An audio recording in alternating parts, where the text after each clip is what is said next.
Good morning. Hi, it's Debbie Leno, founder, creator, and coach, Ageless Women Movement. And joining me today is my new friend, Rachel Peru, joining us from England. I'm so excited to have her on, you guys. I think she's got a lot of great things to share with you, especially those that are approaching midlife or in midlife. She's just a beam of light for you and for me as well. So, Rachel, welcome. Thank you so much for having me. Lovely to talk to you again today. Yeah, lovely to see you. As I was mentioning before we got on live, is I just love the color of your sweater, that I'm yellow. bringing some spring sunshine. Yes, yes, it's beautiful. Anyway, so let's just begin by just telling us something about yourself. I guess I describe myself as a silver-haired curve model, and I live in Yorkshire in the UK. I've lived here all my life. I've got three older children, so my youngest is 18, my eldest is 23, and I remarried I have to get this right, 7 years ago, to my gorgeous husband Mark, and I started a new career as a model at 46. That's inspiring in itself. Oh my goodness. So tell us something about your younger life and how you transitioned and went through I would think most of us have that awkward period where we're figuring things out and figuring out who we are and how we feel comfortable about ourselves. And I think that's probably a good prominent message for women is self-acceptance. Yeah, and I don't think, if I'm honest, I don't think I found that until I hit 40. I really struggled to find myself in my 20s and 30s. I didn't really have a game plan. I didn't really have a kind of career path when I left school. I worked in retail. I worked all my life, but I didn't have any specific career roles. I did lots of retail management jobs. And then when I had my three children, I took some time out to be at home, which I just adored. I loved being at home when they were little. But I always had this something inside me that never felt like I was quite good enough. So I had a real lack of confidence in Mm. myself. I was really quite big chested. So if I was a UK 34 double D by the time I was 17, 18. So that made me really self-conscious. So I just didn't feel comfortable in my own skin until I hit my 40s. It's taken me a long time to get there. But I have got there, and I have found that, I've got a new passion and purpose, and I've really fully embraced who I am now, and it feels great. It's liberating, but it's taken me a while to get there for sure. Yes, it is a journey for real. I recall something about your story that you at one point were deciding or you would wanted to have a breast reduction. And yeah, so Yeah, I did. tell us Yeah, about that was. that.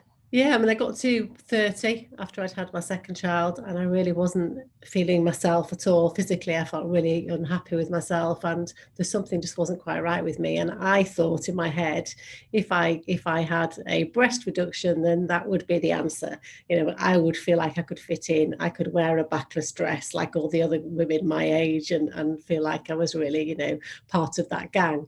And so I did get the appointment booked. I met the surgeon. I had it all set and booked, and something the week before clicked in me, and I decided not to go ahead with it. And looking back now, for me, it was definitely the right decision not to have it, because now I've realised that it's part of who I am, and I love being the size I am now. There's nothing I can do about it, and I've just embraced it. But I did have it in my head that I thought, like so many women, it's that old thing of, if I lose a certain amount of weight, I'll feel happier. If I look this size, I'll feel happier. But I think it's about trying to find what makes you happy within first. Absolutely. And gosh, that's such a common story that, most women have that tragic feeling that they're not good enough or that if they just had this, they would be, more attractive. If they did that, they'd be more desirable, etc. So how did you move out of that? How did you move from that lack of self-confidence into who you are today? How did that It's happen? It's been quite a journey. I retrained. So I went and did some college courses in like early years school teaching, for the like 3 to 5 year olds, whilst my kids were at school. So it's something that fit in with school holidays, and it worked really well. And I loved doing that. And the more I did it, I realized that's something that I was really, really enjoying. So when I was 39, I went back to university and got a degree in education studies. And so it was through doing things that brought me joy, and I was learning new things that I could see I was growing. It wasn't anything about the physical things, it was actual things that I was doing for myself that made the difference. Oh my gosh, yeah, that's really important. That's huge to feel good about who you are, and Mm. I think you're right. It comes without us even noticing it when we step out and take a leap, right? Yeah, Try something definitely. new. Yeah. Yeah. And I got to 39 and I wasn't in a good place with, I actually ended up getting divorced by the time I was 40. And I'd been with my first husband from being 16. So it was 24 years of being with the same partner. And that's a long time to then be on your own at 40. It was like, okay, what do I do now? I've got to discover who I am and be on my own and stand on my own 2 feet. And so that really did spark off lots of new adventures for me. For my 40th, I did a tandem skydive. So I jumped out of a plane at 14,000 feet. And I'm petrified of heights, Debbie, but I thought it might cure me, but it didn't. but it, Wow. Yeah, I don't know yeah. if I could do that. That's awesome. But it did, it helped me build these memory banks of Yes. confidence, because whenever I had a wobble after that, I could think, well, look what I just did. I managed to conquer a fear. And so the more I did things that pushed myself out of my comfort zone, not all as extreme as that, the more confident I grew, and the more I wanted to channel that. And it's just been a kind of evolving journey, really. Yes. Oh my gosh, that's amazing. I don't know if I could have had the courage to do such things. That's really I awesome. recommend it. I think it's great. Yeah. Um, Gosh, there's something that I had on my mind to ask you. It's about the divorce and that shift and that change, and that is such a big deal for many women. Is when they go through a very difficult relationship, marriage, and especially for a long time, because whoo, so many things are ingrained. And you were 16 when you Yeah. started this relationship, so that was a big deal. And Yeah, I huge. think, yeah, and a lot of life change and all that, but how all that adversity worked out to be so rich for you and for any woman who decides to step out there and carve out the future for themselves. And that's the inspiring part of that difficulty.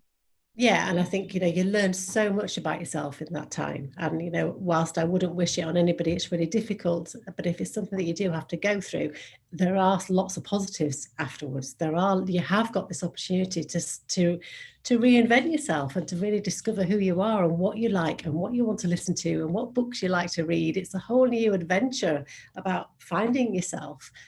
So I did see it as an opportunity to really dig into that and to find out what makes me tick, which was, it was a roller coaster ride, really. It was ups and downs, but you've got to have the downs to have the ups, haven't you?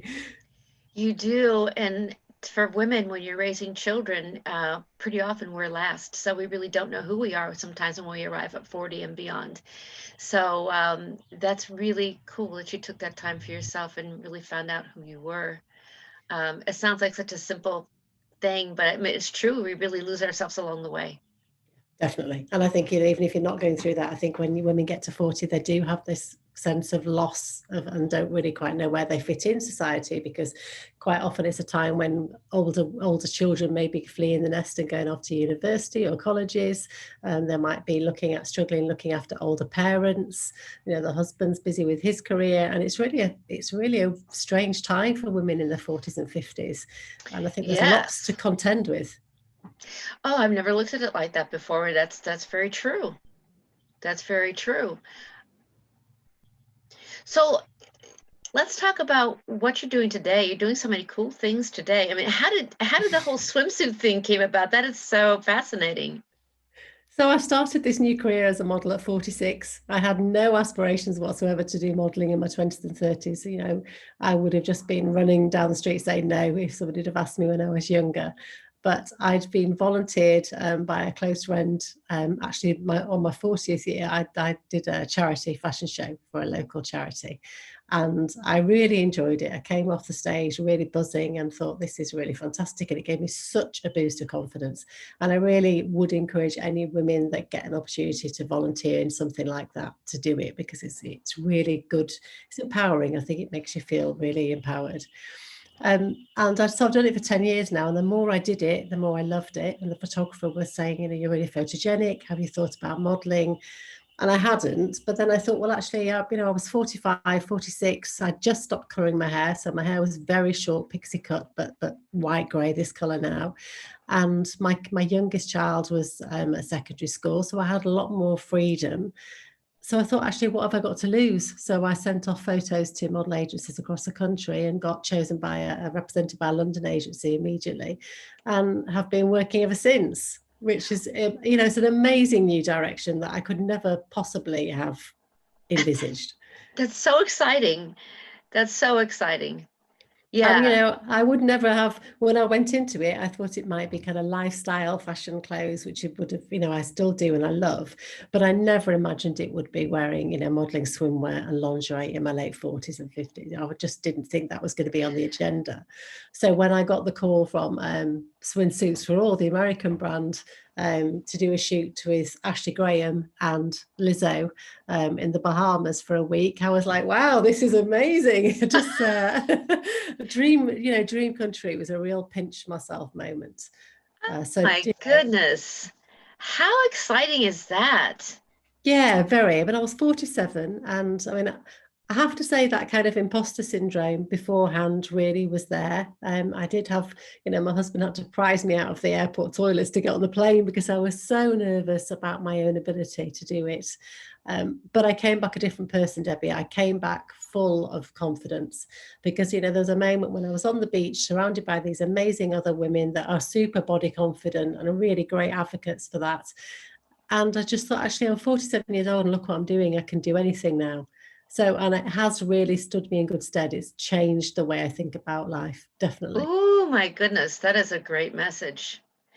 Speak to the imposter syndrome for those out there who are not quite sure what that means. Yeah, so it's that awful feeling of feeling like you're an imposter. You're not good enough to be there. So for me with the modeling, because it was a new career, I thought, well, they're going to find out that actually I don't know what I'm doing and I've not been doing this for 20 years like some of the other older models. So it's that Sometimes that's a feeling. plus. Yeah, it's that feeling of not feeling good enough and that you're going to get caught out for that. And it's a horrible feeling. It's waves of anxiety that can really create a huge barrier for lots of women when they're starting new ventures to stop themselves from taking those big steps forward. Oh yeah, it's that fear of judgment, that fear of reproach, that fear of criticism. Yeah, yeah, yeah. You've got Yeah, to walk past that. yeah, yeah. You've just got to keep pushing and know that every time you do push that boundary, you're going to have waves of it. It's never going to go away. It's just going to be easier to manage, I think. I think that's well said. Pushing past it and you know, knowing just how to do that. And then finally one day you don't have to push past it anymore. You're just, I don't know, you just don't care like that. You don't, those things don't needle at you and as you get older. Yeah, yeah, and I've spoken to, I mean, I turned 50 last year, and I spoke to lots of women that are now in their 50s and heading towards 60, and I'm hoping that those kind of fears do dissipate and get less the They older I get. do. Good. I'm So that's something 68, to so look. I can tell you for Yeah. sure that they do. So that's something else to look forward to. Yes, yes, I say that that's one of the silver linings is, you just go ahead and do it anyway. What do you have to lose? Yeah, You just figure that out along the way, and you're not as worried about criticism and judgment as you did when you were younger. yeah, Maybe just a little tiny bit once in a while, but for the most part, I'd say that's pretty much in the past for me now. good. That's But something to I look mean, forward to. it's got to come at some point, right? Yeah. Yeah, definitely. Worth the wait. Yeah. So, what would you like to share today? Some tips for women out there that are struggling to find themselves, that are they're struggling to find a new place, or they don't. Then, like you had explained before, like that there's something, but you don't know what it is, and you're kind of stuck in that awkward space. Children kind of growing up, and husband, obsessed with career, whatever. But being in that awkward place personally as a woman in your 40s, because that's really your specialty is midlife and up, right? Yeah, I mean, I think because I host a podcast called Out of the Bubble, where I interview women over 40 that have shared life stories. So I have a different woman on each week, and I've talked to so many women. And the key thing is just to get started. So if there's something in your mind that you are really thinking about, you're wanting to try, look into, or to start something new, just allow yourself half an hour every day just for yourself to read about it, or join a free course, or just take those baby steps. You don't have to do it in one massive lump, chunk of time. You just allow yourself space to think about it and look into it. And it doesn't have to be perfect. We all, I think as women, particularly in our 40s, we fear failure because we're worried about, like you said, the judgment, and worrying that it's things, what's somebody going to say, that I'm changing careers at this stage in life, and I think it's just making those steps and thinking it doesn't have to be perfect. I'll see what happens. I'm going with the flow. I'm going to trust my gut instinct. I think when you do get to 40, actually, you do know, you do have that inner intuition that you can tap into if you allow yourself time to do it. That is very true. Yeah, I think you just got to be brave. I think you've got to be brave. I think brave and courageous. Yeah. Yes. Yeah. Yes. And sometimes you may even need to feel a little bold. Yeah, definitely. And I think it's also talking to the right people. Our instant reaction when we've got a new idea, or we've got something that's on our mind that we want to try and look at, is to tell our closest friends and family. And actually, maybe they're not the right people to tell, because they're the ones that are going to judge the most, because it has maybe an impact on their lives. Whereas if you find out a group that's already of that like-minded group that you're maybe going to go into your ideas, they would be a little bit more understanding of it. And I think it's be careful and be choosy about who you share your thoughts and ideas with initially at first, Oh, I until think you that's are such clear. great advice. Oh my goodness, I think that's really, really, really good advice, because unintentionally, members of your family or close friends could kind of take the wind out of your sails if they've seen previous failures or whatever, Yeah. and could discourage you without meaning to, obviously without meaning to, because your close friends and families would never intentionally do that to you. But I think that's really great advice. Yeah. Yeah, no, I mean, I was lucky because my husband Mark, has been so supportive of all the things that I do, and I do have lots of ideas. I'm one of these people that has a head full of ideas, and I do find myself saying out loud, "Oh, I've had an idea, Mark," and he'll go, "Okay, bring it on. What is it?"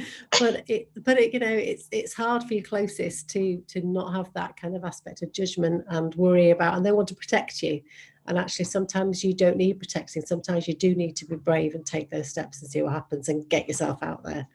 That was really well said right there. Sometimes it's not good to be so careful, Yeah. that it's good to take that risk.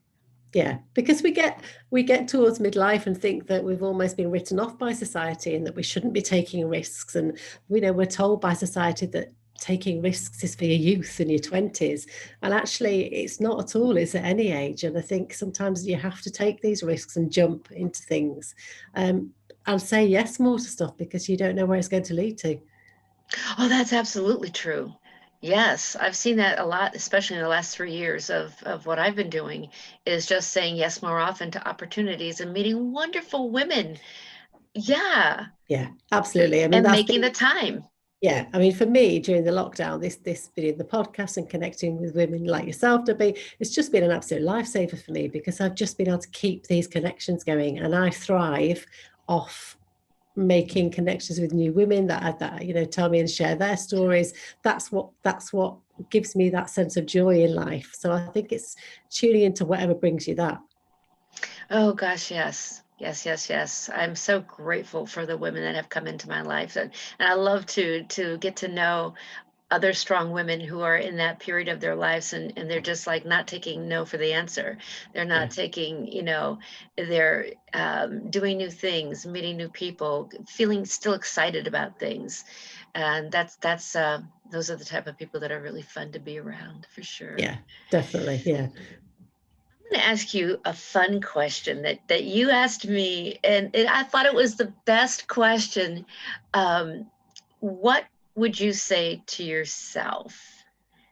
How would you congratulate yourself, or what words do you have to say about you? I don't know how you termed it. I don't know how you I asked know me what that question, I but you asked me that great question. I'm like, that's such a great question. God, it is a hard one to answer. All It my guests have is. asked them, and now I'm stuck as well. Yeah. Well, it's kind of like, oh, I don't want to speak that highly of myself. Yeah.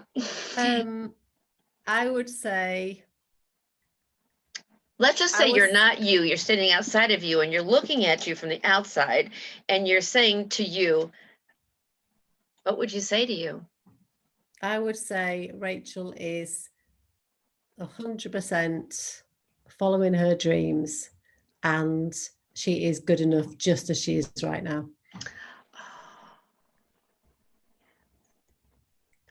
And that is a message for all of you out there today, that you are good enough. You know, even if you don't think you are, you have to climb past that because you are. Yeah, it's about living in the moment, isn't it? And accepting and embracing all that you are right now. Absolutely. Absolutely. Well, Rachel, I could sit here and talk more and more and more on this subject. This is a great subject. I love discussing midlife, and I love talking about being brave to change and creating something new. Is there anything else that you would like to leave our viewers with today? Any message of what would you, if you could sum up your experiences into one life lesson or a word of encouragement out there, what would that be? Say yes more. Ooh, I wish I'd said yes more in my 20s and 30s to life, because I held myself back. And so saying yes now is kind of my mantra, because who knows what's going to happen. yes, it opens doors without you even realizing it. Yeah. And not only opens up doors, you know, and connections, but it opens you up, right? And it Yeah. it helps you grow. Yeah, Yeah. definitely. Yeah. Yeah. Oh, Yeah. that's great. All right. Well, I think we can wrap it up for today, unless there's something else that you would like to share with all of us. No, thank you so much. It's been an absolute pleasure to talk to you as always. Really lovely, Debbie. Thank you. Yes, you're welcome. You're welcome. I hope we get another chance soon. Yes. All right. Bye for now. Thank you. Bye. Bye.